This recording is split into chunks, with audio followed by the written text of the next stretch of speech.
ঈশিতা, তুমি কি কোথাও যাচ্ছ? না তো। তাহলে তুমি এটা কি পড়েছো? আমি যেটা ইচ্ছা সেটা পরে ঘুরবো বাড়িতে, কিন্তু এটা তো ঠিক না।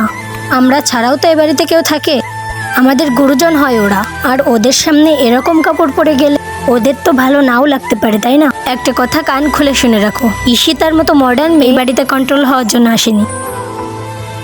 আরে ঈশিতা, আজকে এটা খেও না। কেন খেতে পারবো না? আরে আজকে তো লক্ষ্মীনারায়ণ পুজো, এই জন্য স্ত্রীরা স্বামীদের দীর্ঘায়ের জন্য এই ব্রত করে। নিজের স্বামীর দীর্ঘায়ের জন্য আমি কি সারাদিন না খেয়ে থাকবো নাকি? পাগল নাকি আমি? তুমি আর তোমার সোকল্ড হাজবেন্ড আমার আর আমার হাজবেন্ডের থেকে দূরে থাকো। ও, তুমি কি মনে করো তুমি খুব মডার্ন? Of course I am. তোমার মতো আনএডুকেটেড না আমি। আমি আনএডুকেটেড নয় Ishita. I have done my masters degree from Kolkata university. বৌদি, এত এডুকেটেড তুমি? দেখে মনে হয় না, তাই না? ডিগ্রি তো আছেই তোমার কাছে, তার থেকে বেশি আছে তোমার অহংকার।